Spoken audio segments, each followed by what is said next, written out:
WBOK.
Set foot outside yet, it's chillier than yesterday. And some folks might just say, it's cold.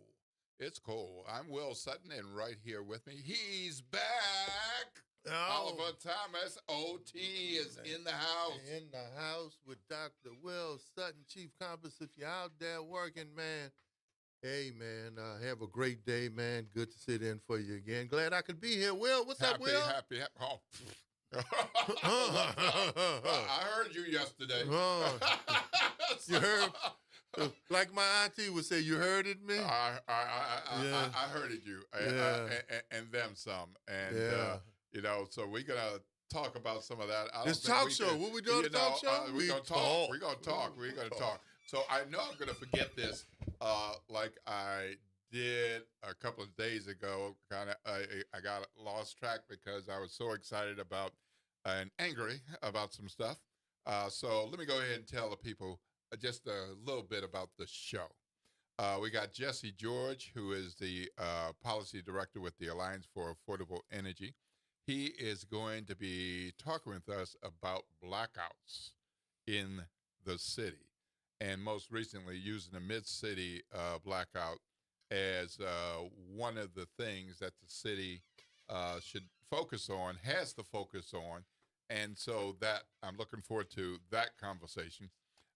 We also will hear from Dr. Chandra Crawford, who is the Vice President for Public Policy and the Executive Director of Unity of Greater New Orleans, Martha Kegel, will be on with us. And of course, they will be talking about homelessness services, rent assistance grants, and those types of things based on what is happening with the federal government and funds being taken from here and there, and where we're going to stand. And of course, we got early voting starting on November 1 with a big election on November 15th. I say big. Y'all might say, well, there's 2 votes at stake for the city council.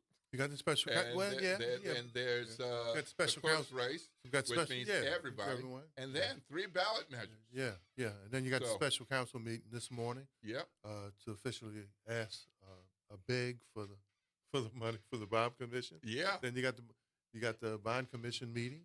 That some city officials are going to for 4 o'clock. Right? Well, just the committee meeting. The committee meeting. Today for 4 o'clock. Right. So there's a few things happening. There's a lot of stuff. So we're also going to have Cary Grant, our WPOK's own Cary Grant. He's worked in that finance department. He's one of the best.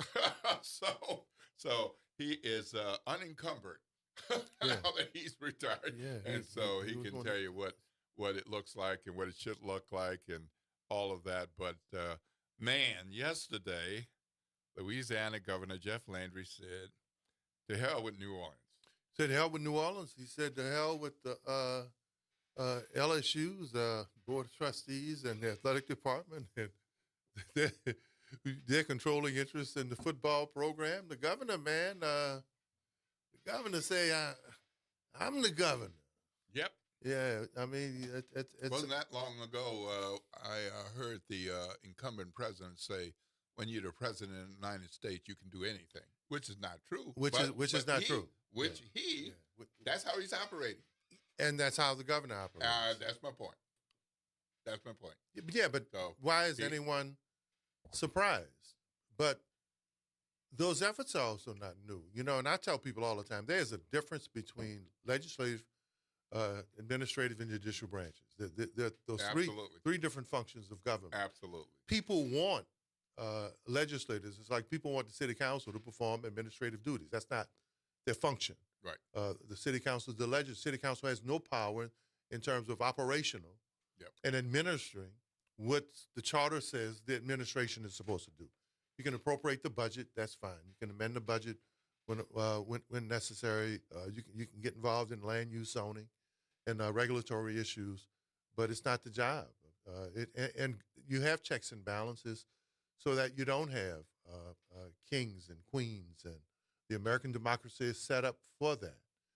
But every now and then, you get rogue leaders who think their administrative positions or their titles gives them absolute authority. And unfortunately, if you don't have a legislative branch to check it in terms of administering that so-called power, appropriating, or how you deal with withholding funds for critical issues, or threatening states, or with governors threatening municipalities and interfering with home rule charter, then this is what you get. Yeah, it's 7:13 a.m., folks. If you got to be somewhere for 7:15, good luck. 7:30, you might stand a better chance. And, of course, the babies out there going to school. Watch out for them. Watch out for yourself and other drivers.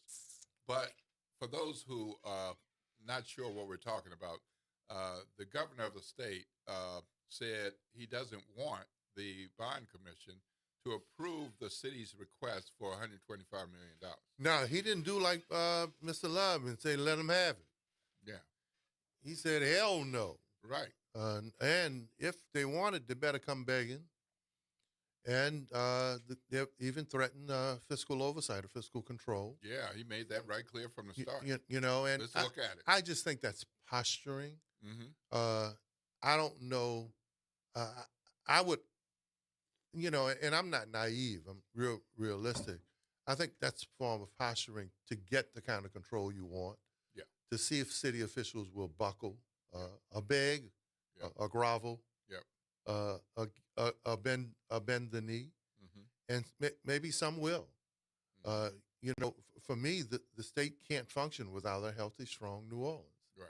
So it doesn't make sense that the governor would want to weaken us in terms of our delivery of services because they depend on us too much. I just think it has to be a negotiation where we understand accountability is real because, look, the city messed up the budget. There wasn't the level of accountability and responsibility that you thought there should be. But what did Councilmember Giarrusso say a couple of weeks ago when he said Oliver Thomas was right? Yeah, back in February. Yeah, back in February. Mm-hmm. Well, Oliver Thomas was right, and now we're paying for it, and now we have to get it right. And yes, the state has a right to demand. If I'm asking you for something, Will, and you're helping me out, then there are going to be certain demands with that. Now, are those demands overburdensome? Do they disrespect Home Rule Charter and our right to govern here?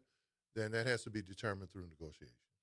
Well, no dissing of Bogalusa, but Bogalusa and the city of New Orleans entirely different. Well, if St. Landry Parish and other parishes can get bailouts with stipulations about how you pay it back, where it's not over demanding, then I think the city deserves the same deal that you did. This isn't new. Yeah. As a matter of fact, if the state is big brother, a big sister, mm-hmm. a big whatever, mm-hmm. then if we are the goose that lays the golden egg, don't just goose us, boost us. So we need you to boost us with some cash right now, and hopefully the next administration, the next council, the next economic environment will yield the kind of resources. And I hope at some point, I've been talking about economic diversity. We've had on this station for a long time. How do you use the East, expand the footprint? How do you take advantage of our natural assets? And maybe if nothing else, this time will force everybody to be more open-minded and start to work together. So a fiscal takeover at the end of one administration and the beginning of another, I don't think that's going to have the same limited attention as Bogalusa. This becomes spread even more because we're in such a deficit situation. But you have that to the state's jewel. But let me say this though. There's already fiscal takeover. Yeah. Have we forgotten about the lost penny that the city gave up, or the revenue from the Superdome that would go to the city for parking and concessions? Have we forgotten about criminal justice mandates that the state passes laws and mandates that we pay for? We have two Senate bills, 497 and 598, and so am I the only one who knows this? That potentially you're talking about a $20 million burden. Those are new bills that state officials pass. So when I went off on my piece yesterday about talking about the state and their threatening, wanting to be more predator than partner, it was just to remind them of, change your posture. Maybe we'd have better relationships if we partner, not if we fight to protect our home rule and you guys continue to threaten to take over our assets. And those things aren't new. I gave a history lesson from Dutch Morial to now about all of the assets that they've tried to take over, even threatening us so that we couldn't have elections for judges, that the governor and the legislature would appoint our officials. Those things aren't new. It's just that we had a New Orleans delegation and we had strength of purpose from officials in the past that they couldn't do that. Yep. We got a caller. Good morning, Reverend Calhoun. Good morning, Pastor. Good morning, Reverend Calhoun. Can you hear us? Can you hear me? Yeah, we can now. Yes. Mayor Calhoun, the mayor of the Ninth Ward. Good morning, young man. I don't know. Maybe Hairplane Trump coming down here to take over the lower nine. That's right. He don't come below Canal Street. But anyway, I need to understand what the power do they actually have if it comes into the city. Is it coming to control the revenue that's being generated in the city of New Orleans to do what? To say that, we're going to now direct the money? Or they coming to place people within the city to say that they will determine where money goes? Because like I say, I don't see no good. Everything that Mr. Landry has done has to take away revenue. Amendment 2 that he had on the ballot was to take revenue not only from New Orleans, but to take revenue from every city in the state of Louisiana. So help me understand, if you gentlemen can, what's the goal here? What is it that I understand that he wants control of the revenue, but for him now to come in and say that he's going to take over the city, because that's what it seems like to me, that he's coming here now to say that, we're going to put people here to take over and direct money. It seems like he already want to do like they're doing in Mississippi, where the state has control over revenue to all the cities. What is it that this man is really trying to do to the city of New Orleans? And I think that at some point, Oliver, we need to really wake people up to show that these people really don't mean you any well. They don't mean you any good, period. So that's what I need to know. Well, I think, my position, Pastor, has been consistent. I've continuously cited and held a firm position in terms of our home rule charter. We need help We don't need a state hierarchy. Don't they owe us money? We need partners. We don't need predators, but I need some help in holding firm that position. And, this isn't new. So the question is, what are we going to do to protect the independence we have? Look, our charter is already tied to the state constitution. When you talk about property rights and revenue, and, we're ruled by British common law and European civil law, which says that municipalities, when you talk about property rights and revenue, the term says have to be consistent with state law, state constitution and state law. Right. So how much more do you want to give up? And I would bargain with any legislature or any governor, and I've said it before, that I would say, hey, look, we will never ask you for a penny if you let us keep everything we generate within our parish boundary. How about that? That would be a heck of a thing. See, but they would never fall for that. No, they would never fall for Does that. not the state already owe the city of New Orleans some money? No, I mean, I'm back from Katrina. I mean, if you look at revenue that's been taken, I was part of a team that was kicked out of the governor's mansion. Me, Mark Morial, I think Bob Tucker, Jim Singleton, and a coalition of folk back with the governor in the 90s that were fighting for a larger share of casino support services. Whereas the city generates just to make sure Harris is safe and has public utilities, paved streets, and police protection, is millions of dollars. But what the governor and the state was telling us was that, and I think Mark Murray had done a report that shows it was up to maybe in excess of $20 or $22 million, but they said take $3 million. And we were like, well, hold on a second. How can we invest $23 million? Y'all get $200 million off the top, and you're going to tell us to take $3 and be happy. And former Mayor Morial said that's not enough. And then the governor said, well, this meeting is over. And we haven't even been guaranteed that every year. So, and then when you talk about the lost penny, where the state imposed 4.5%, to build the dome and create an entity where the state makes 99% of the revenue and took revenue from the city, from concessions and parking, welfare department, recreation department, city services. So, look, we're back to square one again, Rev, when Dutch Morial became mayor and they wanted to take over city assets. That's all part of the. Here we are again. It's all part of the library. All right. Well, we're going to go to break. And, I'm going to convene the Lower 9 Council this morning. We may have some other actions to take. All right. Sounds good. I hear Keep you. us informed and in sync with what you're doing. All right. Have a blessed day. All right, Go home. Thanks All for right. calling. Bless you, Rev. All right. We're going to take a break. And when we come back, we'll be talking to Jesse George from the Alliance, talking about Entergy and the blackouts. So we'll be with him very shortly. And stay tuned to WBOK, 1230 a.m., what New Orleans is talking about all day long.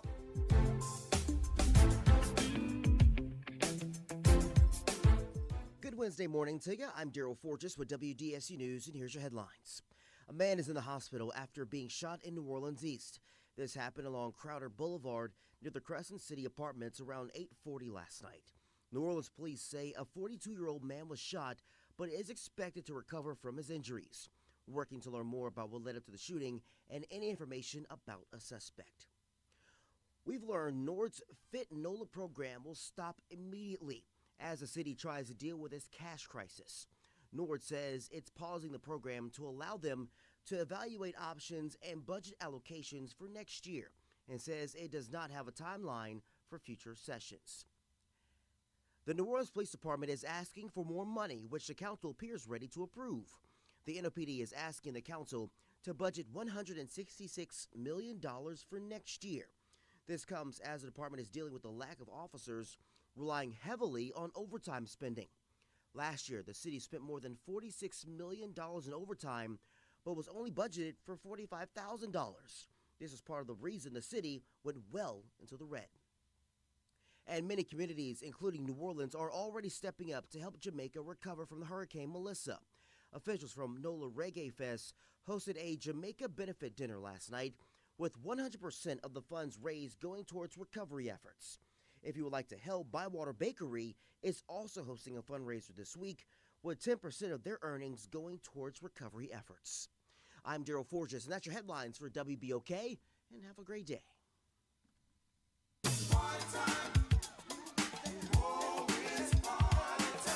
That's right. It's party time each and every Sunday night at 7 p.m. on WBOK. It's the Throwback Throwdown with DJ Wick as he brings you the best in old school from the 70s, 80s, 90s, and the early 2Ks. Plus, the party goes to another level at 9 p.m. with the Throwback Throwdown Party Mix to round out the night. It's the Throwback Throwdown Sunday nights at 7 p.m. on WBOK and on the World Wide Web at WBOK1230.com. A message from the community scientist. Do you live or work in St. James, St. John, St. Charles, Ascension, Calcasieu, Baton Rouge, or St. Bernard Parish? You may be exposed to harmful chemicals like phthalates, BPA, and flame retardants found in everyday products but linked to serious health risks. That's why the Community Scientist, a program of Rise St. James, brings you clear, science-based facts that protect your health and our environment. Stay informed, stay empowered. Visit risestjames.org today. You've got responsibilities, but that doesn't mean your dreams are on hold. At Southern University at New Orleans, our evening and weekend college is designed with your life in mind. Finish your degree, start a new one, on your time, your degree, your schedule. No excuses, just opportunity. Visit suno.edu and make your next move today. Making a difference in the community. WBOK 1230 AM. Good morning, wake up. The Good Morning Show. Good morning. On WBOK. Good morning, New Orleans, and welcome back to the Good Morning Show right here on WBOK 1230 AM. Hope your day has started off in a wonderful way and that you'll have quite a great day today. It's 7:28. If you got to be there at 7:30, I hope you're turning over and being at work or at your appointment. Otherwise, you got a little time to get there safely for 7:45 or 8. I'm Will Sutton, and with me, he's back. Oliver Thomas, Hey, OT. Man, for now, good morning, New Orleans, WBOK listeners. How y'all doing, y'all? All right. Good to be here with you, Will. All right. Happy to have you back.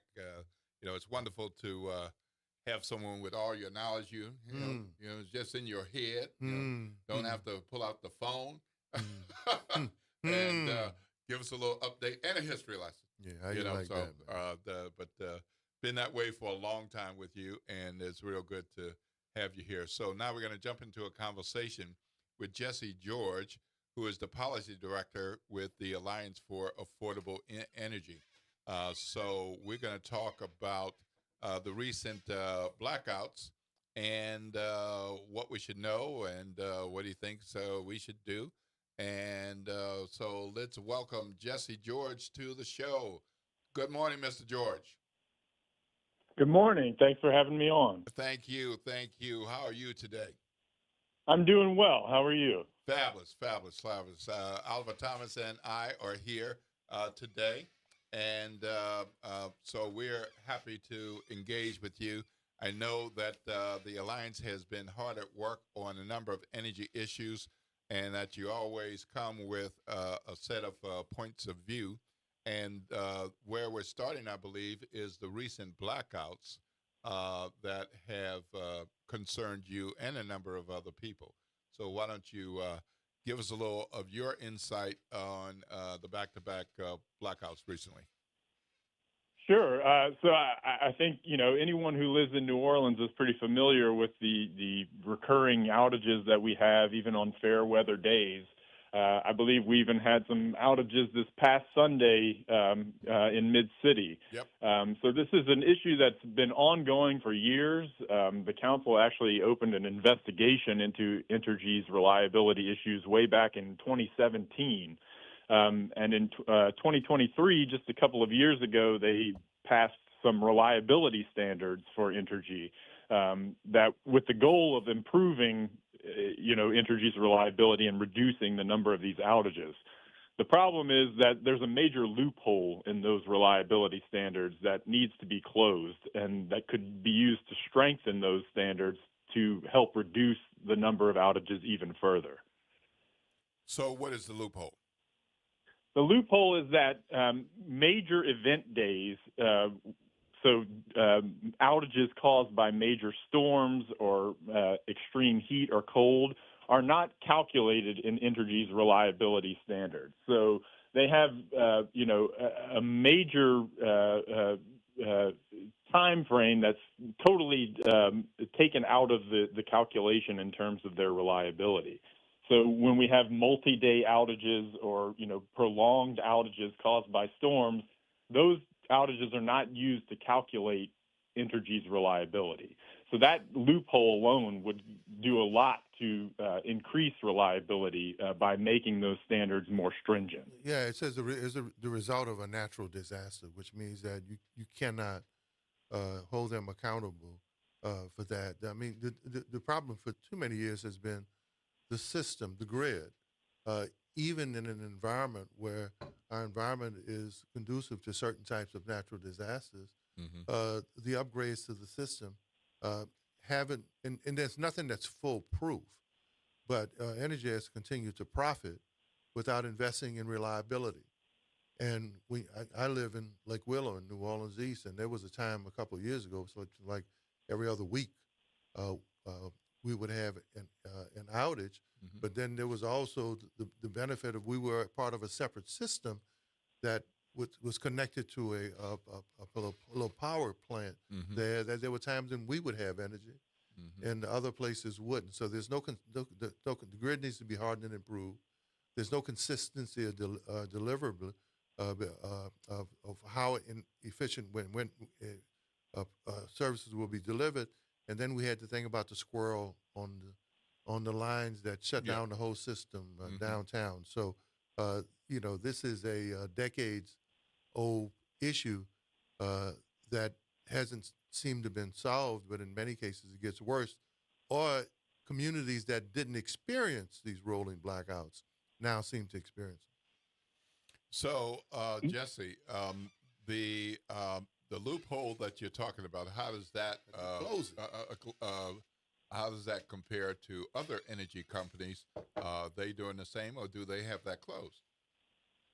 To be honest, a lot of jurisdictions allow this kind of exception for major event days, but we feel here in New Orleans that we are on the front lines of a changing climate. We are experiencing more and more of these kinds of major outages, and something needs to be done to address it. The council member, Thomas, is absolutely right that we know Entergy has not maintained its grid the way it should.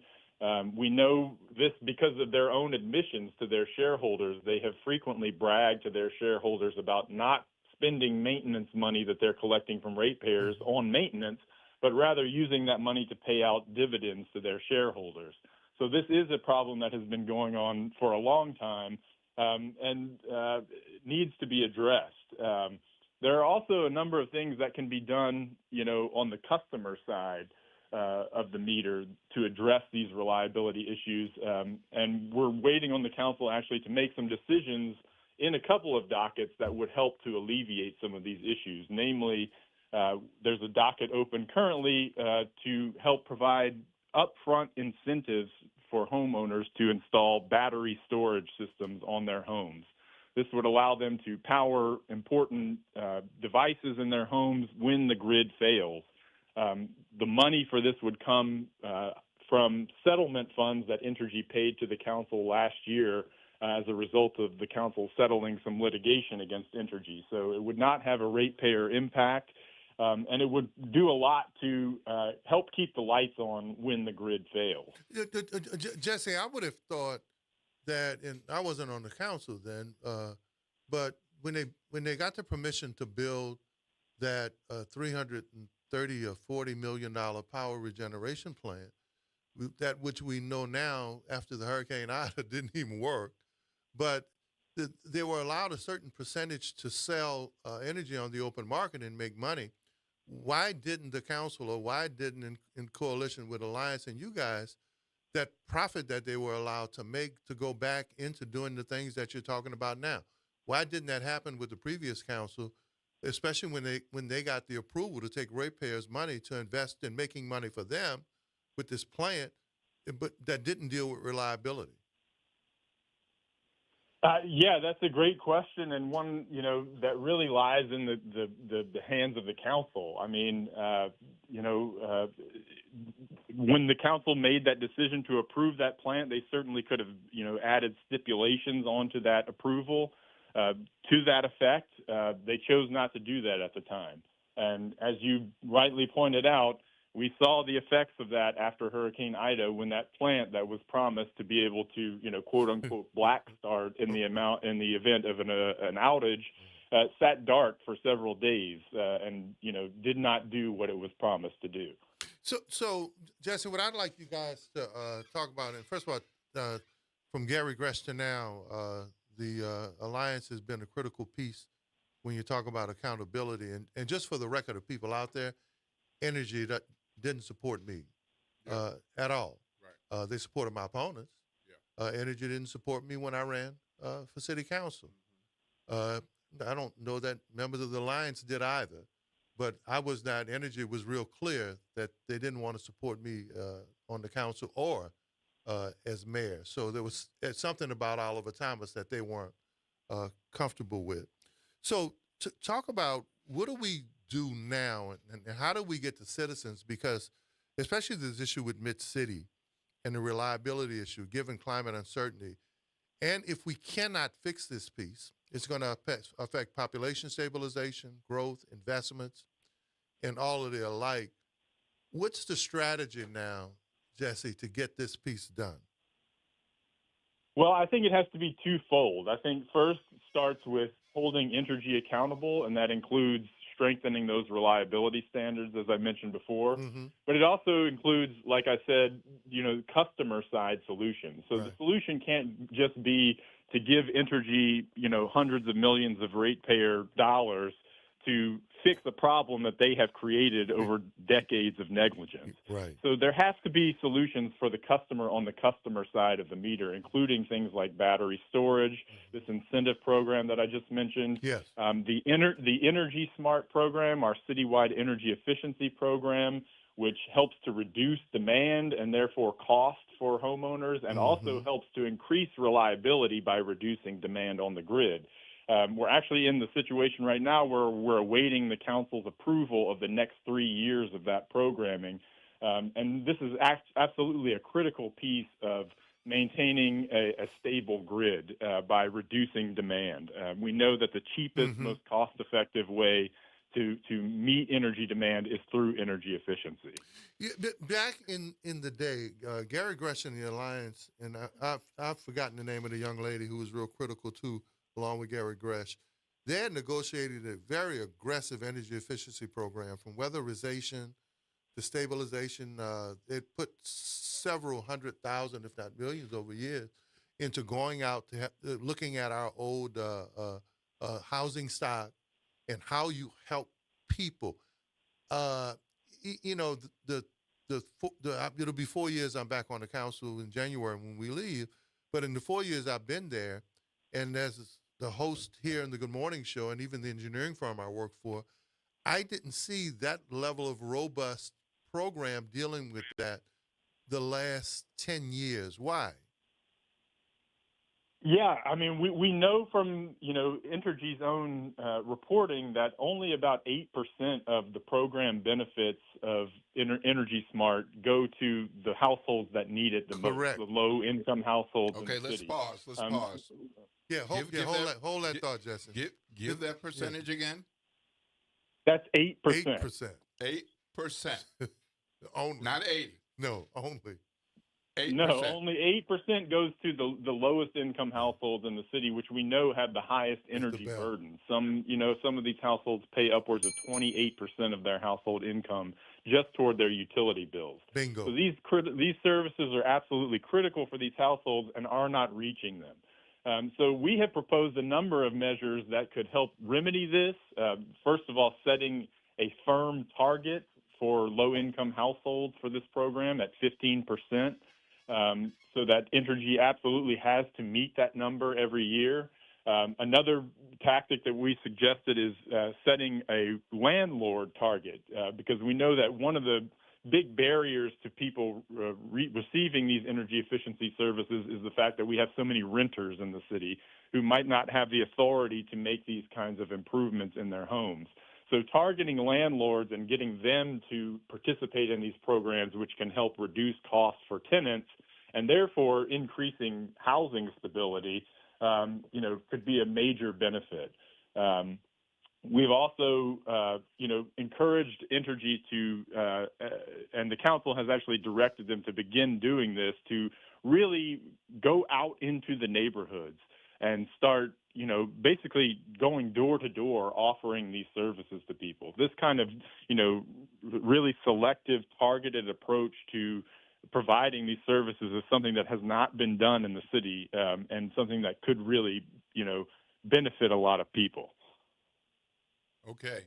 So as people are heading into the runoff opportunity to vote, City Council regulates Entergy New Orleans.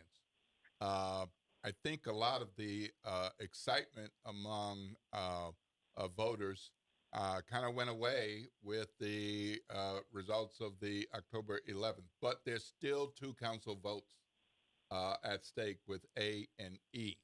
There are other issues on the ballot, but what's your take on the importance of those 2 seats and the determination of who takes those seats to flesh out City Council to a full 7?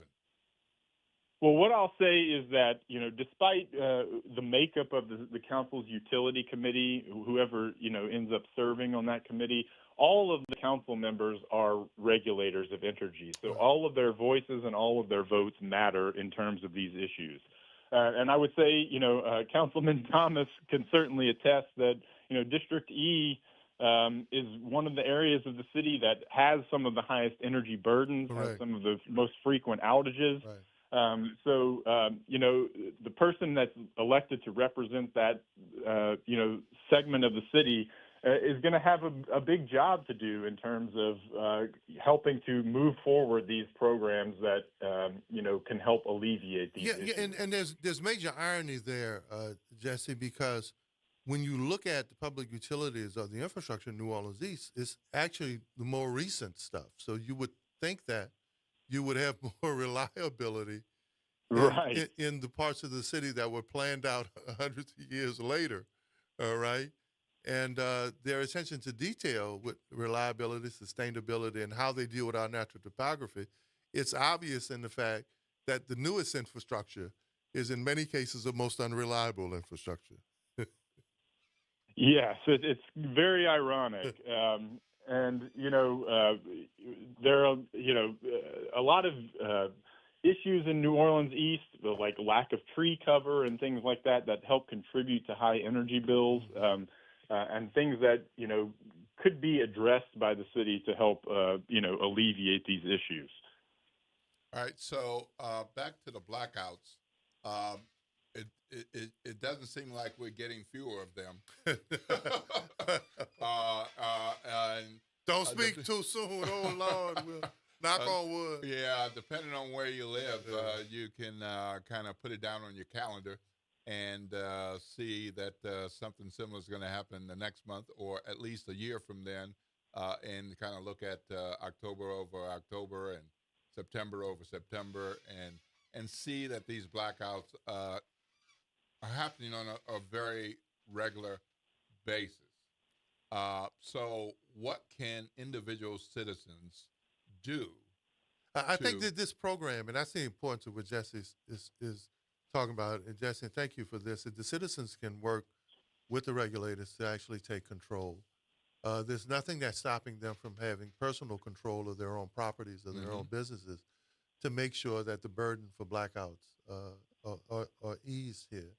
And in the effort like they're pushing here, I think if Entergy and the council is willing to relinquish a certain level of control to deal with reliability, then we have an opportunity. But Jesse, you can also explain it from your point of view.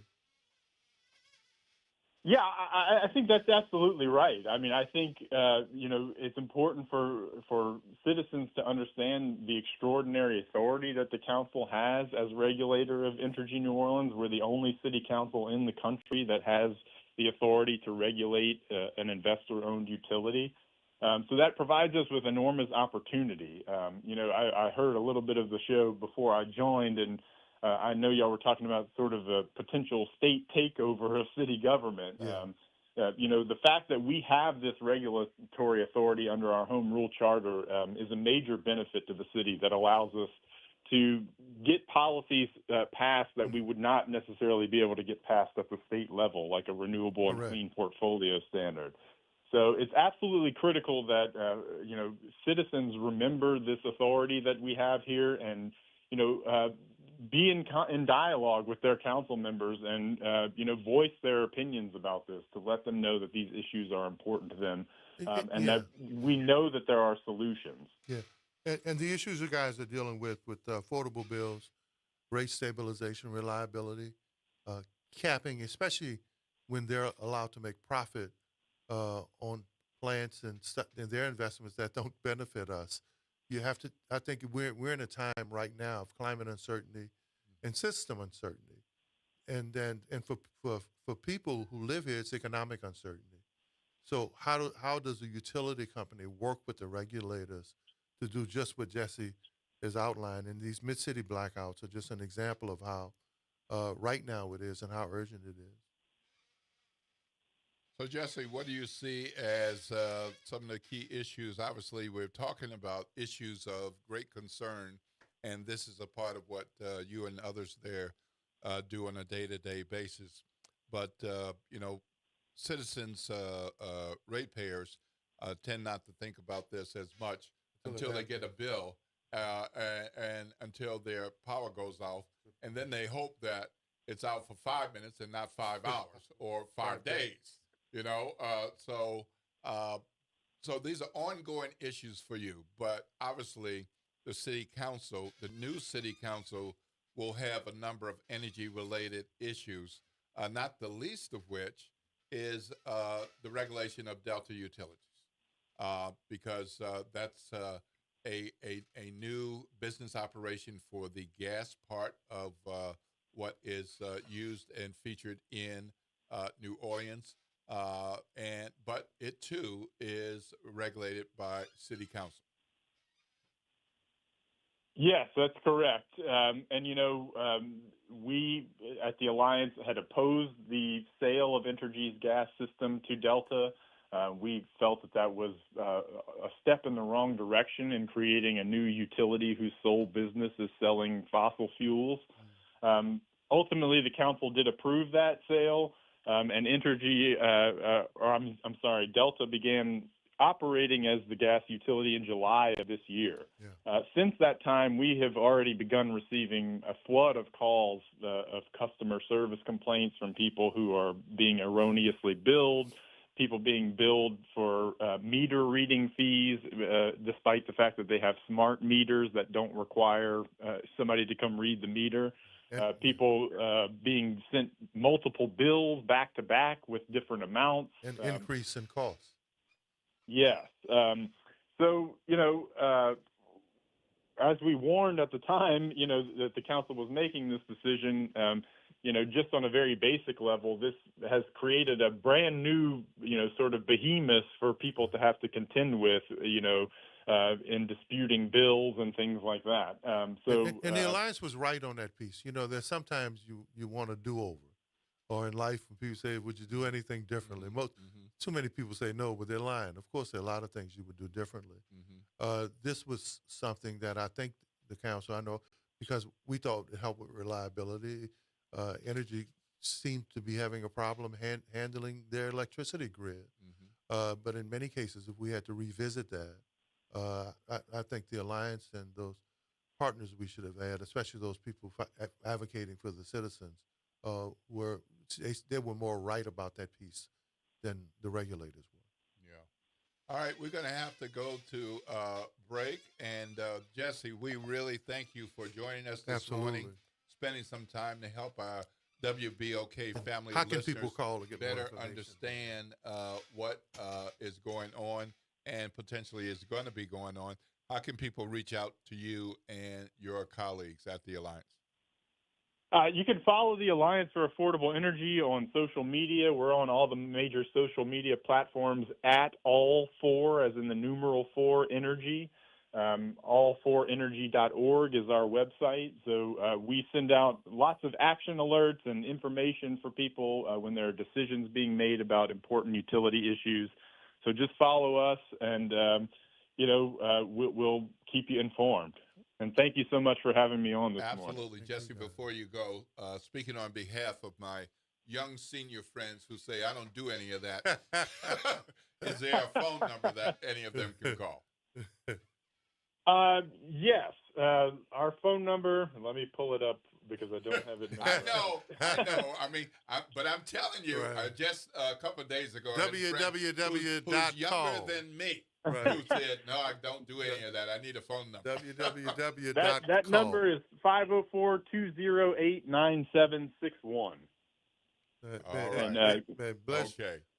Thank you so much. You, really man. appreciate your time. Hope you'll come back. Thank you. It's my pleasure. Talk with us some more later. Have a blessed day, man. That's some good stuff, man, especially when you start to think about giving citizens some independent control, especially when you talk about battery storage and energy efficiency that they can control from their house or their business. I think that's the way to go. I mean, look, the future of this community, especially when you talk about climate control and the challenges with reliability and sustainability, is going to be how do we have a grid that's affordable, that's reliable, and time has come. Well, past time. And these past outages, we got to do something. Yep. Well, just a reminder that this is WBOK, 1230 a.m. The talk line is 504-582-9422. This voice, I am Will Sutton, and the voice you hear otherwise is Oliver Thomas, OT, City Councilman for District E. Still got some weeks yet to go, so he's plowing in, digging in, and taking care of business on behalf of District E and the city of New Orleans. So glad to have you back again, my man. And breaking news right here. 2 major credit rating agencies have filed against Jefferson Parish for failing to meet the required audit. Yeah. So, it's just always interesting how certain officials determine who they want to pick on and who they want to say is complicit, corrupt, or incompetent. And, fairness isn't a requirement, but then it should be when you talk about principles and morality and integrity. And, hey, we're pulling for our partners in Jefferson Parish. Man. Yeah. And we don't think the state ought to take them over either. So let's stay on that for a moment because, those bond ratings are really important. It's really important. And to have reductions in your rating means what? It means but your inability to float bonds in the future, man, or have revenue generating, or the standard when you apply for federal loans. It's your credit reliability. You don't want to lose your bond rating. It affects you in the open market. Investors ultimately have to buy those things, Will. So no, and for them to fail to file 2 audits, what I'm just saying is, then I don't think the state needs to threaten to take them over. But they need to work to fix that. Right. Just like a lot of local municipalities need to fix it. Absolutely. We got lots of municipalities and parishes. And the pot can't call the kettle what? What? Oh boy. I'm here. Yeah. Absolutely. Well, that we're gonna see what happens on that front, and of course, the bond commission is coming up. But you mentioned earlier a couple of things happening today. but can you remind the folks about? Yeah, those we things? have the Because special. this is one of those things where people hear the news, they say that's bad news, and I don't like it, but I Sometimes can't do anything. Well, They can tune in more. You have the special council meeting today to adopt the resolution to the state to ask for their assistance. And then you have a meeting in Baton Rouge with one of the, I think, Senate committees to request for the bond commission and for the governor and the state to approve the $125 million line of credit alone. So, yeah, there's a whole lot going on that affects our now, but also affects our future. So let's get your take on what is the governor trying to do Leveraging posture. between now and the end of the year, or between now and January 12th, or is he looking ahead to January 12th and beyond? No, I think the governor's looking back to 300 plus years ago when the city of New Orleans was created as an asset in this position. Yeah, I always give people more credit than most people do, right? And I never forget when folk used to question George Bush, the son. They would question his intelligence and say, if he knows he's president. You don't never underestimate anyone, especially when they control a major asset and have power. Mm-hmm. So I think the governor is looking at how does the state, in more control of New Orleans, better benefit him as governor, and how he wants to use the city for his legacy, his rule. But that's not new. Other governors have tried in the past. What we had was a Dutch Morial who stood up. We had even Sidney and other mayors. We had Mark Morial who fought. We were actually thrown out of the governor's mansion. Will, and we had a New Orleans delegation in the legislature that had people who had paid dues. They had a lot of state and city institutional knowledge, and they had leveraged their relationships so that you didn't want the New Orleans delegation or those members outing you or being against you. So it's going to be important, man, that the delegations band together and fight together, because we're revisiting old stuff, and you can go back and pull up articles about state takeover in the past, about revenue laws, about how the city was treated as it steps out. We may be the goose who lays the golden egg, but, treat us more like a partner. Allow us to share more in that revenue. Allow us to have more control, especially with issues that affect our quality of life, because we can be a better partner then. And, power does not concede, yield, or relent. In many cases, you have to fight power head on with power. And sometimes you got to be willing to die to live. Right. Yep. And they can be. And that sounds harsh, guys, but that's just an analogy. Yeah. But there can be rebirth. There can be a phoenix effect. You can come back stronger. Yeah, and we can, and all of us can, if we band together. Divide and conquer is real. Disparaging and character assassination is real, and that has always been a tool. Byron Allen, Byron Allen, he's the highest-ranking African American in the cable and TV industry in the world now. Yep. You remember his quest to buy Comcast? Absolutely. Yes. They did everything to stand in his way, and he put together the 4 Ds. He said the system will use the 4 Ds against you. First of all, especially if you're a black man, and secondly, if you're trying to infiltrate their power system. And those 4 Ds was dismiss, discredit, demonize, then destroy. You dismiss them first. Oh, man, but they can't do that. They're not competent enough. Yep. Right. You discredit. Oh, remember what they did? Yeah, there was this time. There was this time when they did. Then you demonize. You know they're. This is who they really are. This is who they really are. Yeah. And then you divide and conquer and then ultimately destroy. Yep. 4 Ds, right. guys. Well, more coming. We'll keep watching that, and we'll keep talking about it right here on WBOK 1230 a.m. We're going to be moving on after the break, talking with Dr. Chandra Crawford from VP for Policy at Unity of Greater New Orleans and Executive Director Martha Kegel. So you're going to want to stay tuned for that. And we're going to talk some more in this next hour about what's going on with the city's finances and the upcoming bond issue votes. So these are critical issues. You're going to want to stay tuned right here to WBOK 1230 AM. What New Orleans is talking about all day long. I'm getting to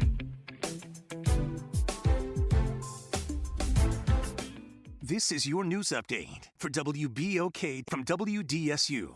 For all your news and weather, watch WDSU News, New Orleans' leader in live, local, late-breaking news. Today at noon and 4 p.m. The National World War II Museum, located in the Warehouse District of New Orleans. The National World War II Museum tells the story of America's experience in the war that changed the world, why it was fought, how it was won, and what it means today. Visit them online at www.nationalww2museum.org for time tickets and safety information. Meet Leanna, a part-time chef and full-time mom. In the past, Leanna didn't have health insurance because she didn't think she could afford it. What she didn't realize is she qualified for Medicaid. She loves the coverage and peace of mind that comes with high-quality care. The kind of care you get with Healthy Blue. This is Medicaid, and it's for more people than you think. Maybe even you. To see if you qualify, go to myhealthybluela.com. Looking for the right school for your child? Join the Greater New Orleans Collaborative of Charter Schools for the Charter School Admissions Fair, Tuesday, November 12th from 5:30 to 7:30 p.m. at Hines Charter School in Lakeview. Meet staff and leaders from over 25 top pre-K through 12 public charter schools across Orleans and Jefferson parishes. Discover programs, ask questions, and find the perfect fit for your family. It's free and open to the public. Register now at gnocollaborative.com or just walk in. The GNO CCS Charter School Admissions Fair, your gateway to great schools. WBOK New Orleans, home of the Good Morning Show, 7 to 9 a.m. weekdays. This news report is brought to you by New Schools for New Orleans. I'm Bree Wood with BIN News Now. House Minority Leader Hakeem Jeffries visited Chicago, urging Illinois lawmakers to redraw congressional maps and add a Democratic seat. Donald Trump and Republicans have decided that they were going to try to gerrymander congressional maps as part of their effort to rig the midterm elections. He says it's a needed response to Trump-backed redistricting in GOP-led states. The National Park Service has reinstated a statue of Confederate General Albert Pike in D.C.'s Judiciary Square. The statue was toppled and burned in 2020 protests and restored under a Trump executive order to beautify the Capitol. And crews in Tulsa, Oklahoma have discovered 42 previously unknown graves in the 1921 race massacre investigation. Forensic experts updating the investigation found a bullet in one set of remains, marking the 7th such discovery. Get BIN News Now on demand 24/7 on the iHeartRadio app. New Schools for New Orleans is excited to announce that our Katrina 20 exhibit, After the Storm, 20 Years of Change and Progress in New Orleans Public Education, is now open to the public. You can experience this powerful look at how our schools have transformed since Katrina at the New Orleans Public School Library's main branch, 219 Loyola Avenue, during regular business hours, now through December. Bring your friends, family members, students, and colleagues. Looking for a group visit for your school or organization? Email us at info@nsno.org. Good morning, Wake Up. The Good Morning Show. Good morning. On WBOK.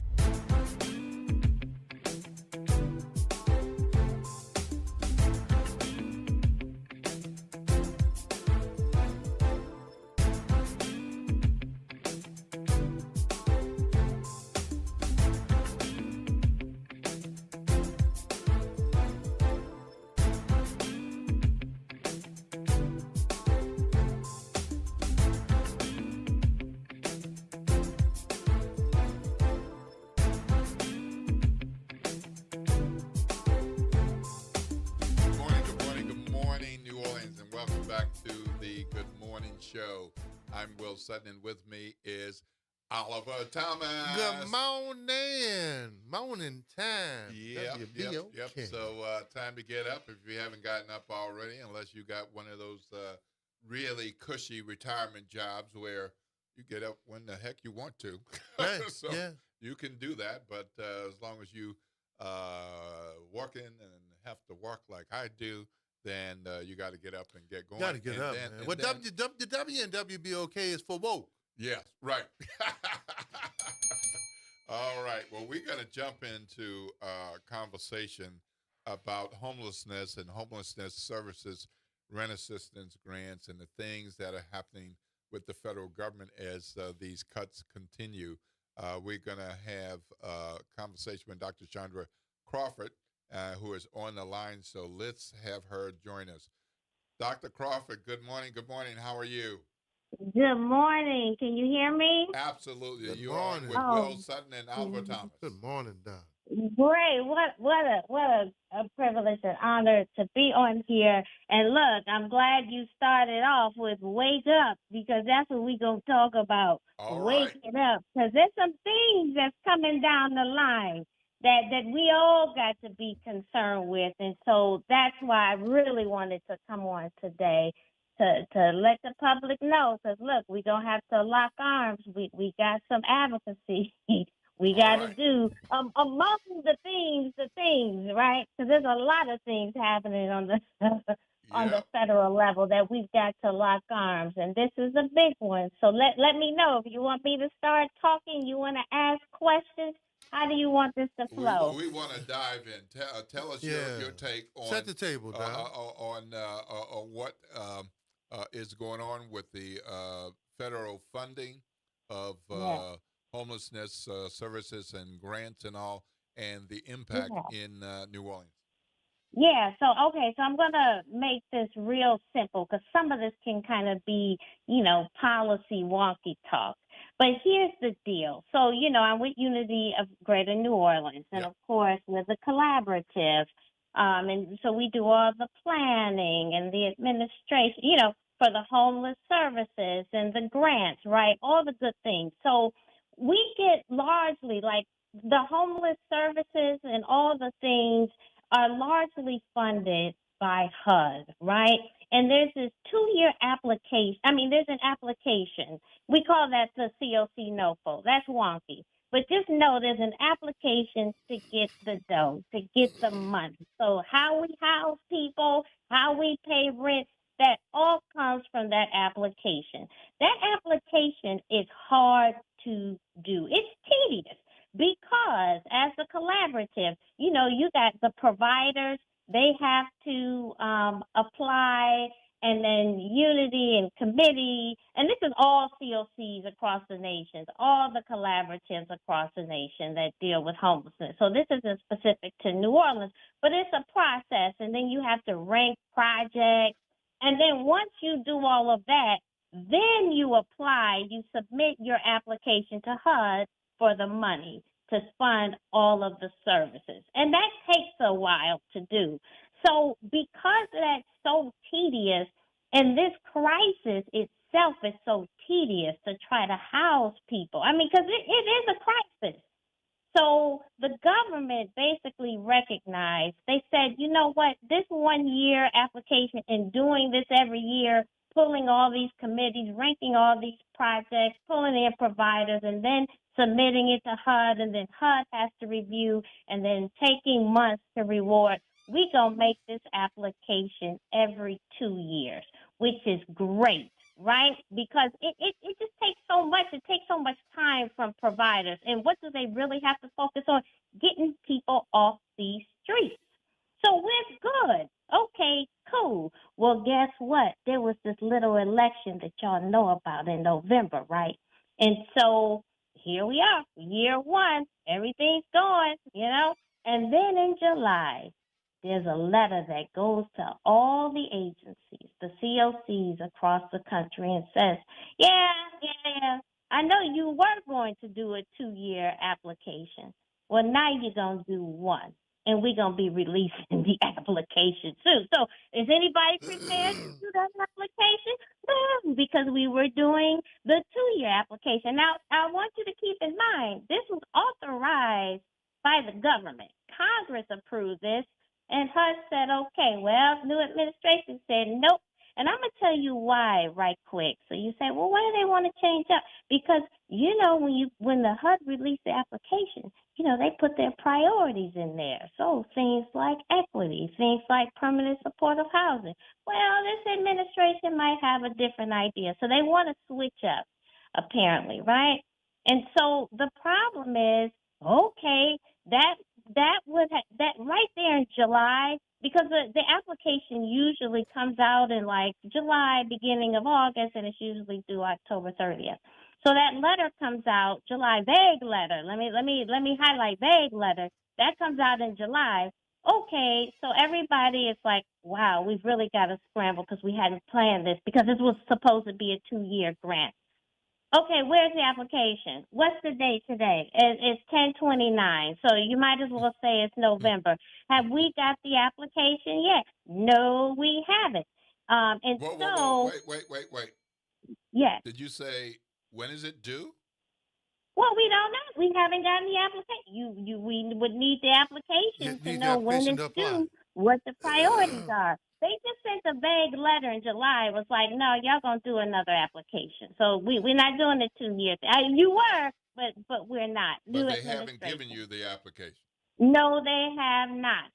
They have not given the application. But they told us we were going to do one in July. So we're like, dang, okay, that's horrible in and of itself. But okay, well, when is the application coming? And I'm going to tell you why that's important. Because guess what starts to expire? Well, at the beginning of the year, if it's just going to be 1 year, well, those grants expire at the beginning of the year. So guess what? We got people in housing. How are those rents going to be paid? Because like I said, and I'm oversimplifying so we don't make this too much of a policy wonky discussion, but if you don't receive the dough and that keeps things afloat, then please explain to me where these rent money is going to come from. People that we already have housed. How are we going to pay for these services? If you don't maintain the dough, and that's what allows stuff to flow, you're going to have to wind up shutting the door. Hey. Hello, Councilmember Thomas. Thank you. Yeah. And Well, you know, I know this can be wonky, but to use the cliche, the devil's in the details, and that's why. And I got in trouble for that word. Yeah, well. So we know that details matter, but I think everybody can understand that if they tell you that you're going to have to apply, and there's an application process, but just wait for the application. And you can't apply until you get the application. I think everybody can understand there's something wrong with this setup. Yeah, and it takes months to apply. I mean, literally, you like the Unity. We have to the providers, the individual agencies. They apply based on the priorities that the collaborative sets and what we get from HUD. That type of thing, and then you have to rank applications, and you have to put all that together, and then you submit a package to HUD, and then they take time to do their stuff.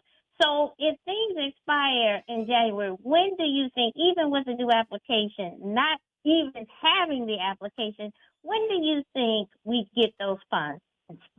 I would say probably I can't even imagine when, because we don't even have that application. So maybe the summer, end of summer. So where do we get the money from to pay the rents from January to February until when we get the money from HUD? So here's the thing. Oh, go ahead, because I want to make sure I get my time in and what the advocacy absolutely. We want to do that, but but even if you were to get the money in the spring. You've got a number of partners that you work with who would like to know what do we have to work with so they can plan their year. And if you and we won't get the money in the spring because we don't even have the application. We don't. And then I know you've heard about the layoffs. And federal government with HUD. So I can tell you that will be a miracle. But I'm going to tell you how we will get our money in spring and keep our money now, which is part of the advocacy push. So we all know there's a shutdown. And so the shutdown, thank goodness we've got some wonderful legislatures. And I'm going to tell you, this is a bipartisan issue because people do not want folks who homelessness is already a crisis. People do not want folks who are currently housed out in those streets to exacerbate the problem. But that's what's going to happen. I mean, I don't know. Maybe some landlords will work with people, but I hope we can even pay the service providers because I said no funding. So we've got legislatures right now who are working on a continuing resolution. And that's what all this rambling is about, right? So everybody, they've heard about, Democrats holding out for health care and those types of issues. Well, there's a continuing resolution that was introduced by Democratic appropriators. And one of the items on there is, hey, as part of the deal to open up this government, let's honor the 2-year NOFO so we don't have disruptions. But I'm going to tell you, that item is item number 166, and it is a blessing to get that in that continuing resolution. And the advocates, including advocates from Louisiana, they worked with legislators on the Hill. They had an advocacy day and got that in there.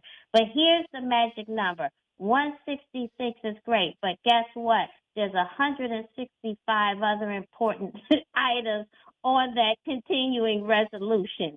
So, and they wouldn't be in there if members of Congress didn't think they were important. So why I want to ring the alarm is I'm saying we got to kick that number up. And I'm not saying members of Congress that they go in order, but how do you raise this up to the top? And that's what we're asking people to do. And thank goodness, it was a Democratic Senate letter going around. Now, House Republicans, they circulated a letter, about 22 of them or so signed, because this is serious. I mean, this money is about to stop. And this money serves people who are, like I said, currently housed. So it's very important. So what I want to do is that I can say the language, I want to go with the flow, but hey, the government is still shut down. While they're negotiating, we need people to call members of Congress and say, please include this provision. Otherwise, the system will be disrupted and people who are housed might be out on the streets. And that doesn't even get to people who are currently unhoused that we're trying to serve. It's just a complete unnecessary disaster. Just honor what you had already put in place and what Congress has already authorized. It's not partisan. I'm not arguing right now about what's the best approaches in homelessness, although but that argument is coming later.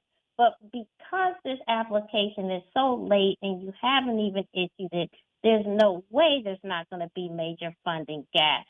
So stick with what you had. And then, look, you're going to change everything probably after that. Okay, we'll battle about that then. But for goodness sake, let's keep people housed and the services going. And that's what that advocacy is about today. Well, thank you. I'm so glad that you made time to talk with us and our WBOK family of listeners. One more time, speak to the provision, specific item that you want to see in the continuing resolution and perhaps where people can go to look up more information so that they are armed with information when they call the congressional representatives. That's right. And I wish we were on Zoom because I could put that in the chat box. So I'm going to hurry up because I know that we're on radio. So you can go to endhomelessness.org/action/act-now, hold HUD accountable and protect COC program funding / But you know what? You can go to NAEH's website and they have an advocacy alert there. but basically call your representatives, your local representatives, and tell them to include the provision in the CR to renew the homelessness COC grant for another 12-month period. That's what we need, y'all. All right. Well, very good. Thank you so much for spending time with us and giving us an alarm, because I mean, there's so much going around this with this government shutdown and the continuing resolution. So a lot of folks don't know what the continuing resolution is or what goes into it, and so thank you for bringing that to our attention. And hopefully, folks will look up that information, have heard what you said, make some calls, and have an impact on this process. Thank you very much, Dr. Crawford, for joining us this morning. We look forward to hearing from you more as this moves along, or as it doesn't, and begins to hurt more people. Have a blessed day. Thank you. Thank you both. Bye-bye. All right. Very good. Folks, we had a good conversation with Dr. Chandra Crawford from the Unity of Greater New Orleans, talking about homelessness and the impact of the government shutdown and the cutting of funds and the lack of an application to apply for funds, putting them and our homeless population in critical condition for knowing where they're going to get grants, where they're going to pay the rent, and that would be challenging for any of us. You're listening to WBOK 1230 AM. The talk line is 504-582-9422. We told you we'd have something special coming up as we talk about the ballot measures in particular. Kind of hard to talk about the ballot measures without talking about the terrible budget mess that we're in with the city of New Orleans and the huge deficit. And now the twist. Governor Landry does not want the bond commission to approve the city's request for a municipal payday loan. So a little different reason to pay attention to these measures, and because it's about what's happening now, but also what may or may not happen later. So upcoming after the break will be our own Cary Grant right here live in person in the studio with plenty of knowledge about it, because he was up and all in the finance department in the city, and he is unencumbered and unbossed and retired and willing to share the information with you that you might want to know. You're listening to WBOK 1230 AM, what New Orleans is talking about all day long. Good Wednesday morning to you. I'm Daryl Forges with WDSU News, and here's your headlines. A man is in the hospital after being shot in New Orleans East. This happened along Crowder Boulevard near the Crescent City Apartments around 8:40 last night. New Orleans police say a 42-year-old man was shot, but is expected to recover from his injuries. We're working to learn more about what led up to the shooting and any information about a suspect. We've learned Nord's Fit NOLA program will stop immediately as the city tries to deal with its cash crisis. Nord says it's pausing the program to allow them to evaluate options and budget allocations for next year, and says it does not have a timeline for future sessions. The New Orleans Police Department is asking for more money, which the council appears ready to approve. The NOPD is asking the council to budget $166 million for next year. This comes as the department is dealing with the lack of officers, relying heavily on overtime spending. Last year, the city spent more than $46 million in overtime, but was only budgeted for $45,000. This is part of the reason the city went well into the red. And many communities, including New Orleans, are already stepping up to help Jamaica recover from the Hurricane Melissa. Officials from NOLA Reggae Fest hosted a Jamaica benefit dinner last night, with 100% of the funds raised going towards recovery efforts. If you would like to help, Bywater Bakery is also hosting a fundraiser this week, with 10% of their earnings going towards recovery efforts. I'm Daryl Forges, and that's your headlines for WBOK, and have a great day. This is the Bloomberg Black Business Beat, brought to you by FidelityWealthManagement.com. After a 25-year career, the first black woman to be principal dancer at the American Ballet Theater is retiring. Misty Copeland performed one last time at a special gala event at the Lincoln Center in Manhattan last week. Speaking to reporters from the red carpet, Copeland says making the decision wasn't easy. It's emotional because I'm saying goodbye to, such a beautiful chapter in my life and something that's shaped me and made me into the woman and the philanthropist that I am. Everything that I am is because of this career. Copeland speaking to reporters at her last show, that audio courtesy of the AP. Even though she's retiring, she's still going to be plenty busy.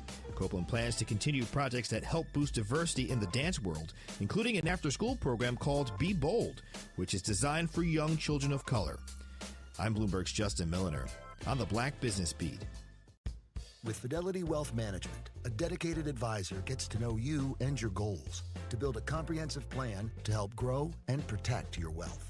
Backed by a team of specialists, they'll analyze all your accounts, even the ones they don't manage, to keep an eye on taxes and provide proactive portfolio insights that can help you unlock your wealth's full potential.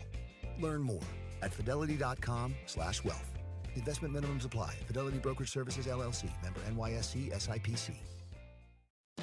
Workdays can be unpredictable, but your workwear shouldn't be. With the Cintas Apparel Plus program, you'll have freshly laundered garments for everyone on your team delivered every week. Cintas has workwear for just about any job imaginable, with high-performance fabrics and an uncompromising fit that stretches and moves with you. Don't leave looking and feeling good to chance. Visit Cintas.com. Oh, I'm ready! And get ready for the workday. Missed a show? Want to hear that guest everyone's talking about? WBOK is now streaming on all your favorite podcast apps. Just search WBOK Media, hit download, share with a friend, and don't forget to rate your favorite shows 5 stars. Because when our voices are heard, our impact grows. Wake up your taste buds at Inner City Brews and Bistro, home of the one-of-a-kind peach cobbler pancakes. Start your day with our soulful breakfast favorites. Then come back for bold cocktails and those oh-so-good Creole flavors that always hit just right. In the heart of Tremay, every bite feels like home. Doors open at 8:30 a.m. and find us at 1401 St. Bernard Avenue. Inner City Brews and Bistros, uniquely New Orleans, deliciously unforgettable. Tune in to The Monitor's Mic, where we talk about oversight, policing, and you. Hosted by the Office of Independent Police Monitor, we're here to shine a light on policing issues that matter, from real-time policing updates to in-depth interviews. Every Friday at noon on WBOK. Meet Leanna, a part-time chef and full-time mom. In the past, Leanna didn't have health insurance because she didn't think she could afford it. What she didn't realize is she qualified for Medicaid. She loves the coverage and peace of mind that comes with high-quality care. The kind of care you get with Healthy Blue. This is Medicaid, and it's for more people than you think. Maybe even you. To see if you qualify, go to myhealthybluela.com. Looking to join an organization that is committed to help promote economic development in New Orleans East? Look no further. The Greater New Orleans East Business Alliance is a member-based nonprofit organization made up of business owners and local professionals united for the purpose to promote business development in Eastern New Orleans. If you want to become a member, call us at 504-957-3568. Making a difference in the community. WBOK 1230 AM. Good morning, Wake Up. The Good Morning Show. Good morning. On WBOK.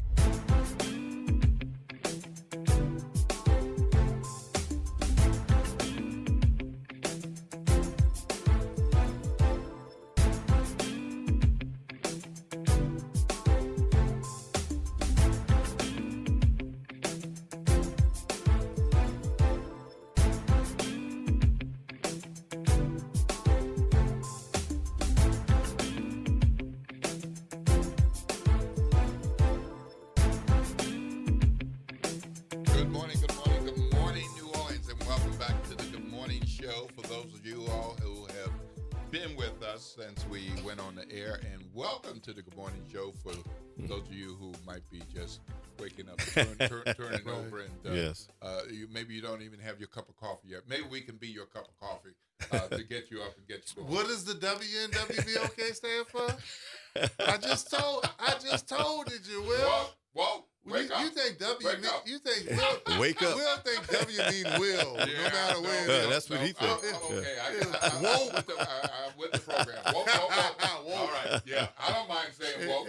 No. I know some other people mind saying woke. And we got the king of, when you talk about fiscal wokeness, we got the king of fiscal wokeness in the studio. You Thank listen you. to Will Sutton, and this is I'm our blushing, man. But we got Mr. Grant in the studio.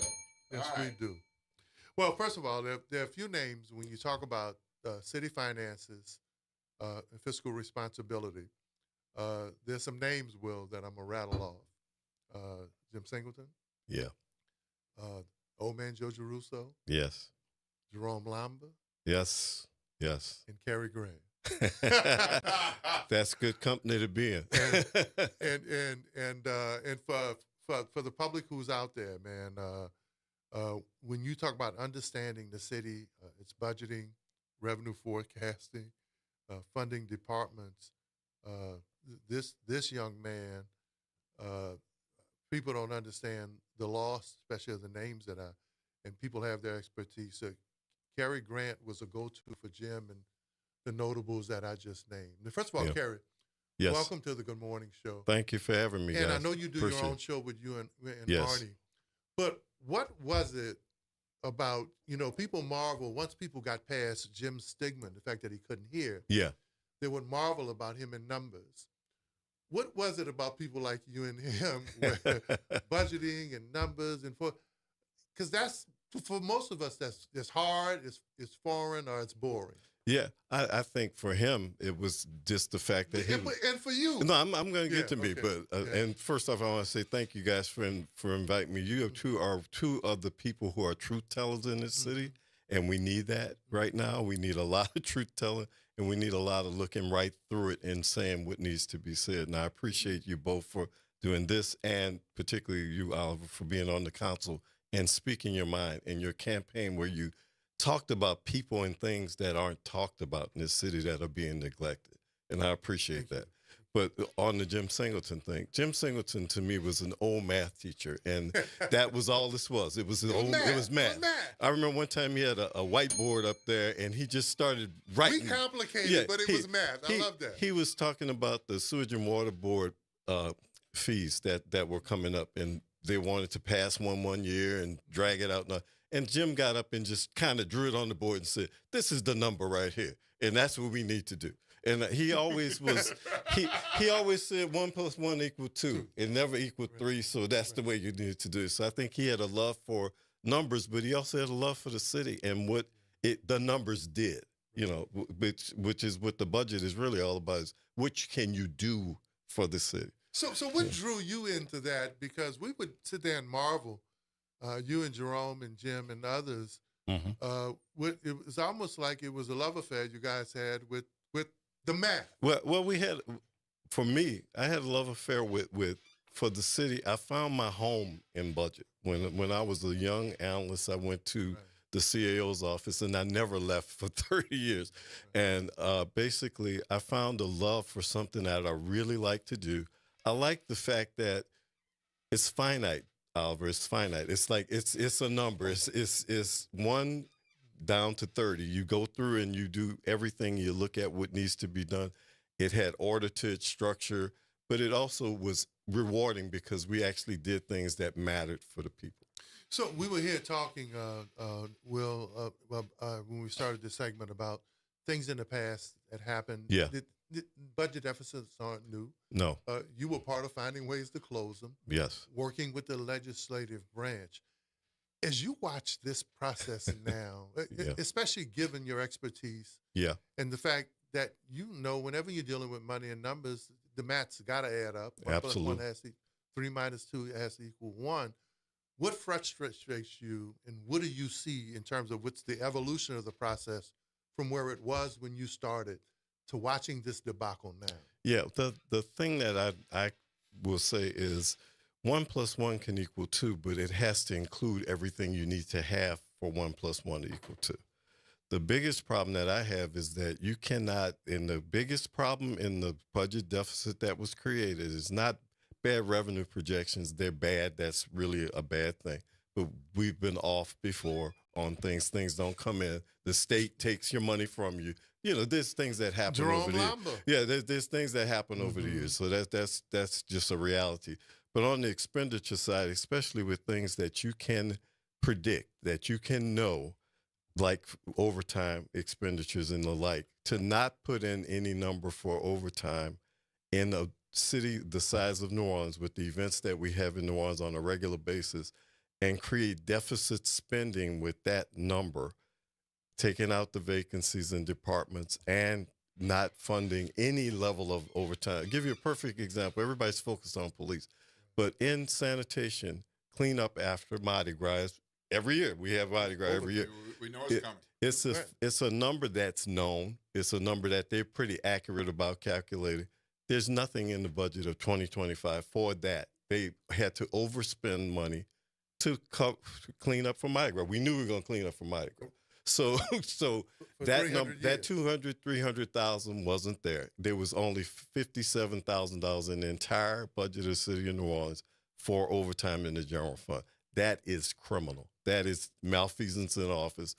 That idea of, and I heard yesterday one of the people from the budget office now testify to, that was left at zero because future revenues were going to cover that. Now, you didn't make the revenues that you had in the budget. And as you know from years of doing this, if you thought you were going to have other future revenue, you put them in and you put the expenditure number in too. So give you, and I'm going to give you guys an analogy that we talked about yesterday. It is like me saying, this is good stuff. It is good stuff. It is like me saying, I'm going to get a great job, Oliver, next year for my next year budget. Right. I'm going to be a CEO and I'm going to make $400,000. Right. But I'm going to take out my food budget on the other side and I'm going to come to balancing. So I don't have any money in for food, and I'm not going to earn the money that I claimed I was going to earn. So I'm short on both sides. So go ahead, Will, because you got my little brain work. So you mentioned how much was budgeted for overtime. Yes. Okay. So here's what I want to ask both of you. Yes. How could we have a budget with only $57,000 can't. for overtime? How, no. How can we have a You should. budget You with should. 57,000? Yes. And no one in finance or no one in City Hall, no one on City Council says, "Where's the overtime?" Let me say it like this, because things get amorphized, and I want to talk well about somebody I really respect. I want to say the director of finance, Romy Samuel, who's somebody I came up with during the years. You know, we go back a long way, 30 years. She is a stellar person. She is integrity. She is one of the best that there is. What she reported to people, I absolutely believe. I'm not privy to the numbers anymore, but she's been bringing that alarm bell for a long time. Finance does not develop the budget. What finance does is finance gives projections on revenues and those types of things. That's all that they do. They work with the city economists on those revenue projections. Now, those projections can be ginned up for whatever reason, and it looks like they were, particularly about Super Bowl and things like that, which is also known numbers that you can do. That's a whole other story. But the finance department's role is not limited, but not as deep as people might think.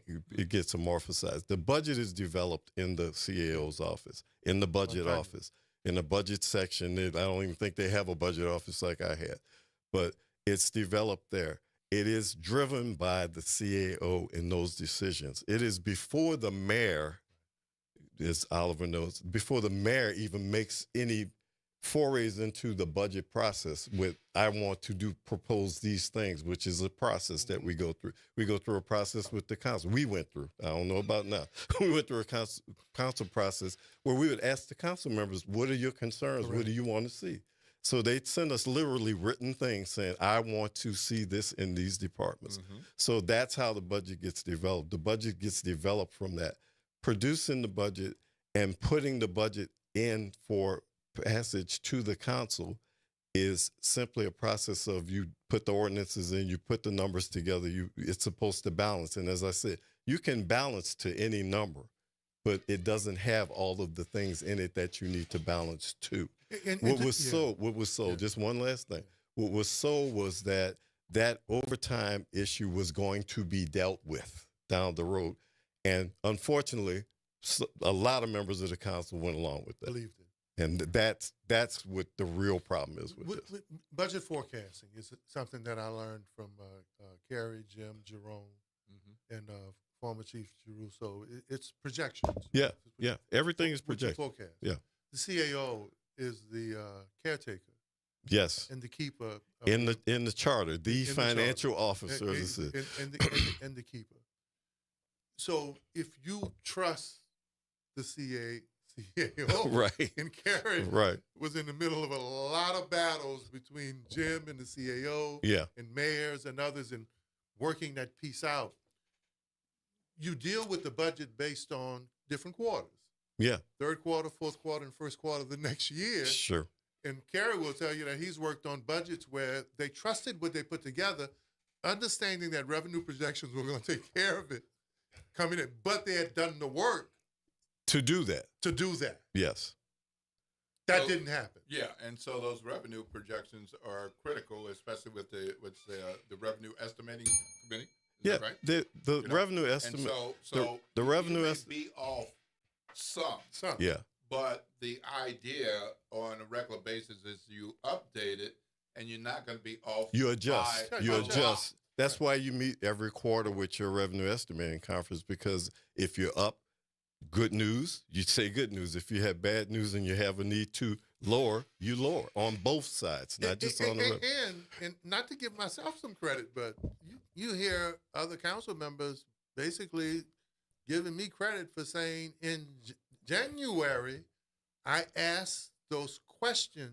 You ask the best questions you can ask. I asked, is this going to be a crisis? Specific. Do I have to do something now? Our charter because services that's impact. the way you Correct. learned. That's the what way I'm you saying. learned about budgets was if I got trouble on the horizon, I can fix trouble now. I can address trouble. And let me and I want Carrie to break this down because we touched on it earlier. Sure. You want to catch it early because they fix budgets. Yes. Early. Yes.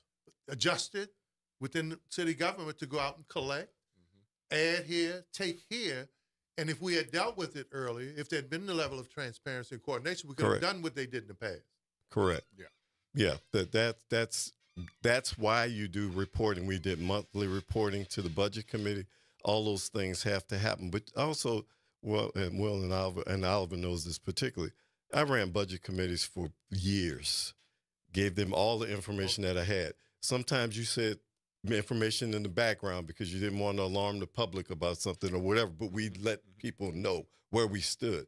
We never wanted to be at a point like this where you say, well, it's almost the end of the year and we're out of money and we're out of this and we're out of that, and you have no runway to really resolve the problem, which leads into the question about dealing with the state, because now you have a revenue source that you're trying to get in these revenue bonds that you're strapped for the end of the year, because I think really the payroll number is around 40, 50 million for the last month of the year, which really in doubt. 40 to 50 million for cash flow. Cash flow. Okay. So what you're saying is there aren't revenues coming in to that level at this point, and I think that's the nut to crack. Because all I'm worried about is Oliver can tell you, I'm only worried about the people and employees. I'm not worried about contractors. Sidney Torres can wait for his money. There's lots of people. It's bad, but they can wait longer than a person who we don't want them to be furloughed for Christmas and that type of thing. Because most of our employees are not that well off, and some people with all these federal cuts and everything, they're experiencing a lot of things in their household. The last thing they don't need is their paycheck cut. In the last month of the year. Well, we're going to take a break now. Good and when stuff. we come back, Good stuff, Will. Let's tie this to the bond measure. Sure. Because I think some folks are looking at it as, well, this will solve the city's problem. I don't think that's true. But it is an important part of looking forward. Yeah. So let's get into that after the break. You're listening to WBOK 1230 AM. The talk line is 504-582-9422. I am Will Sutton, and in with me today is Oliver Thomas. and our special guest, Carrie Grant. Very special. And if you haven't been tuning in, Wow. boy, you better tune in now. Get the good information, get the inside scoop, and understand what is going on, what should have been going on, and now we got to vote on some ballot measures. Coming up right after the break, WBOK 1230 AM, what New Orleans is talking about all day long.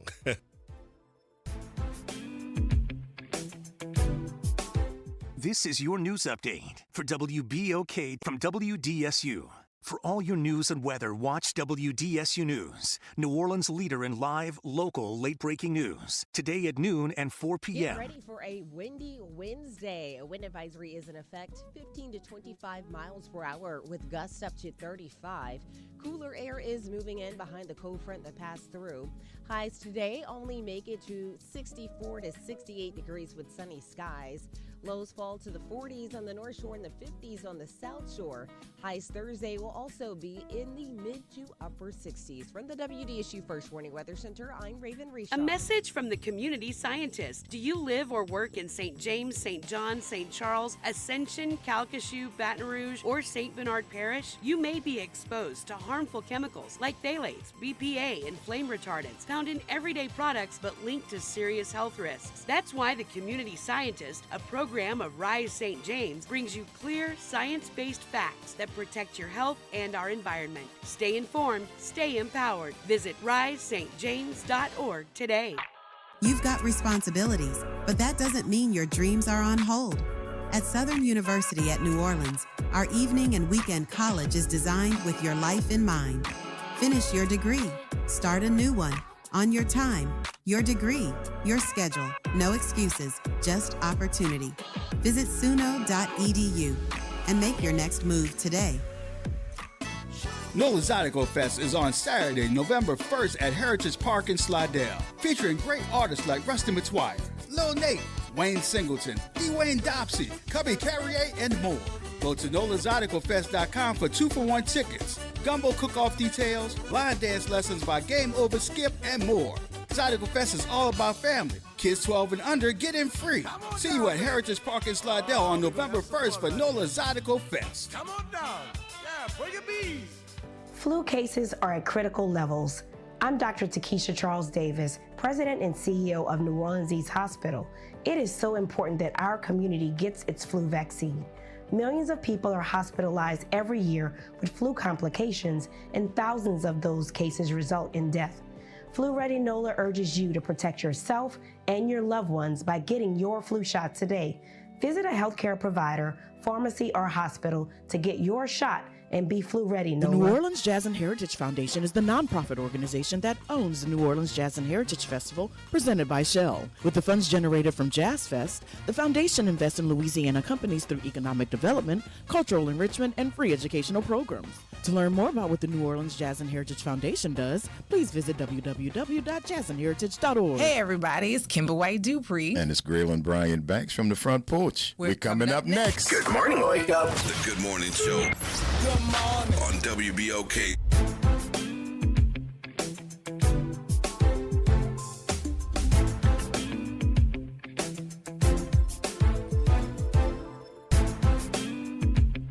Good morning, good morning, good morning, New Orleans. Good morning show right here on WBOK 1230 AM.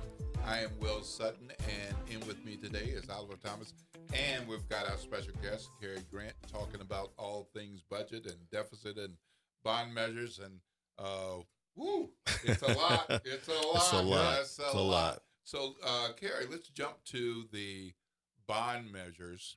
Mhm. And whether the bond measures that are on the November 15th ballot can be helpful between now and the end of the year, or when they might be helpful, or if there's any reason to say no to one, Sure. 2, or 3 of those. And callers, we do see you on the line. We're going to get you in as soon as we can. Sure. First, just a little bit of context for 1 second. There's the budget deficit that's going on in 2025. There's the issue of the 2026 budget that's being put together right now and being discussed by the council for vote on December 1st. And there's this bond issue that's coming up. Early voting starts Saturday.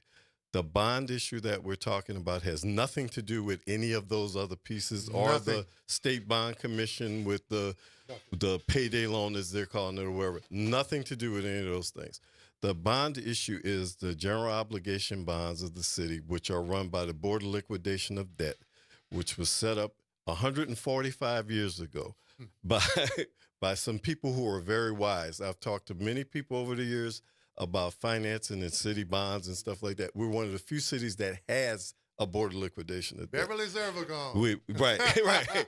And and it is a bulletproof setup thing for bonded debt for government operating bonds. The bonds that they're doing, there's three issues: one's for housing, one's for infrastructure, and one's for stormwater management, basically drainage. Those things can be funded by the Board of Liquidation because the last bond issue is pretty much paid off or pretty much paid down. They have their own millage that can't be touched by the city. They have their own fund balance that can't be touched by the city for operations or anything. But these things are good for projects going forward and to maintain some of the momentum of some of the projects that are out there now. So in terms of what I'm saying, it is a no-brainer for people to vote for this. It has nothing for all three. It has nothing to do with the other parts of what all is going on. If all of that goes kaput, this can still go forward. So You don't have to be suspect or not trust the Board of Leg. No, not at all. And why is that? Standing, historical standing, fiscally responsible. Absolutely sound. Absolutely sound. One of the highest ratings in the country. And they wouldn't do it. No, if it wasn't right. Right. So it wouldn't even come before the vote. Absolutely. No. If they had I tell you how conservative they are with their work. They're conservative to the point of if they get this passed and they saw that anything was going to cause trouble with any debt or anything, they wouldn't even put out the bonds. They would just because wait. this is just permission. This is permission. That's what voters would be granted. And every mayor has had a bond. I worked for 6 mayors. Every mayor has had a bond issue that passed. They've had at least one. I think one person had 2, but they've actually had at least one major bond issue like this, which is about $510 million. And all those mayors had a Cary Grant. Yeah, absolutely. All right, so we've got a couple of calls. Let's see who can get in. Don, you're on the Good Morning Show with Will Sutton, Oliver Thomas, and our special guest, Cary Grant. Good morning, Don. Don, are you with us? Don? Is that Don all the way from Houston? Don, are you there? Okay, we're going to take the next call. James, good morning. You're on with the Good Morning Show. This is Will Sutton. I'm with Oliver Thomas and special guest Cary Grant. Good morning, gentlemen. Good morning. Good morning, young man. Hey, what's going on, brother? I just want to know what the debt on the bond would be, and how long would it be before we were able to pay it off if the governor were to give it to us. And then, in my opinion, I would not like to take the bond. I wouldn't go ask for it. We put ourselves in this mess. We should get ourselves out of it. Practice getting, like you said, OT, some of those problems and issues that led up to this fixed, so that it never happens again. Well, we got two different issues, James. Well, thank you for bringing up both of them, because I was going to ask Cary about the risk of what we're asking the state for, because that's not risk-free, Mr. Grant. Yeah, thanks, James. Yeah, the $125 million for the revenue bonds is a short-term bond issue that has to be paid back pretty rapidly. So the issue with that is, from what I understand from the bond council that we used to work with Foley and Judell, is that the bulk of your payment has to be paid back within a year or 18 months or something like that. I don't know exactly what the terms are, because they haven't put them out yet. But it's very short term. Right. But the idea is that you are pledging some of your ad valorem taxes against that. And we have debt service money in the budget that a lot of the city's debt service has rolled off over the last few years. So that number's pretty small. So you should be able to use some of that. Be able to. It should be able to. But the terms would have to be negotiated. Yeah, absolutely. It's right now. Well, by that theory, we should just thug it out, because if we got to pay it back so sharply, to have interest on those monies reduced. Don't you think we ought to just go ahead on and short ourselves on the front? No, go ahead, yeah, Gary. let me, Because James, you're on. No, something. you're on a good point, James. But I just want to say That's the way this. I pay my bills at home. If I mess up, I got to fix it. Yeah, the thing about this is you're asking for 125 million of revenue bonds, but the way revenue bonds work is you only use what you need. So hopefully they're only talking about covering payroll costs at the end of the year and not much else. So if you're talking about maybe $30-40 million, it's not as bad. But I understand your point about how you deal with this. You're making a great point. All right, and then like I said, I don't know if y'all agree or disagree, but I prefer just go ahead and figure that out myself. Yeah, well, James, you heard what I said. If you were listening to the show earlier, you heard what I said. And if you watched me, I don't want to talk to the governor either. And if you watched me on the news yesterday when I gave the history of, I don't need to bend the knee. We need a partner, not a predator. I'm not going to touch that dirty ground, man. All right, now. Thank you. Thank you. So the bond issue, though, that people should not be afraid of. And, and you got the bailout with the state. Yeah. Which is for folk. Let me say this. I think we need this, especially when we're talking about those employees. But the question is, how responsible are we going to be? It'll be about that money. Yeah. The other thing I want to say about that, and this is just my take on it, if we wanted to not deal with the governor, if the governor goes south on this, we do still have money in the reserve fund that is, we should have a reserve fund, but we've been very fortunate this year. We've gotten through hurricane season without any major events or anything. So our emergency fund that the council can vote to use with 2/3 votes is basically a rainy day fund. And I keep telling people it is storming right now. If we cannot get the governor to go along with this, there's about $45 million in that fund. I think that you could use that fund to pay payroll. As we all are saying, that's more important than anything else right now. And that deals with that. These other problems have to be dealt with in other ways. But if we don't get the revenue bonds, that's the thing. But as I said about the bond issue literally has nothing to do with any of those pieces or parts or dealing with the governor or anything like that. Right. So these bond issues are good, and I think that they should be passed. All right, let's see if we can get another call in. Good morning, Cedric. You're on the Good Morning Show. This is Will Sutton. I'm with Oliver Thomas and our special guest, Cary Grant. Good morning, gentlemen. Councilman Thomas, man, thank you for what you said that made the news. Some people would take it the wrong way, but native New Orleanians know exactly what you meant. And pretty much the governor, I don't understand him. You want to take over, but you don't want to help. When New Orleans is the financial engine of the state of Louisiana. So if New Orleans goes, so does the state. But I understand you want us to be. You want the city to come to you in dire straits. You don't want to help. You want to take over, as you said, Councilman. Now, my concern and what I don't understand is this, and I'm saying it, none of you gentlemen. Why did the city council at large members constantly go to the state for help when the risk is the state is going to take over? And if we are owed money by Sewerage and Water Board, by Entergy, it should be time to pay. And I'll hang up and listen. Thank you. All right. Thanks, Cedric. Have a blessed day. Yes. Absolutely. We're almost out of time. We are.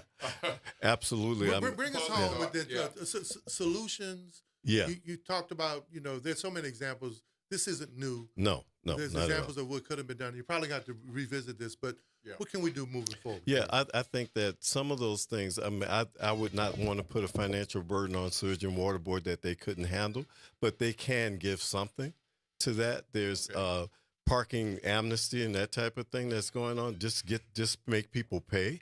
There's collections that can be done of sales tax, there's taxes that are out there, property taxes that are out there. Use the force of somebody like Romy Samuels, who's done that in the past and brought in lots of dollars, as we both have seen. and use that person to get out there and get this going. I mean, there's several ways of getting this done. And it's not new. None of it's new. None of it's new. Tax audits?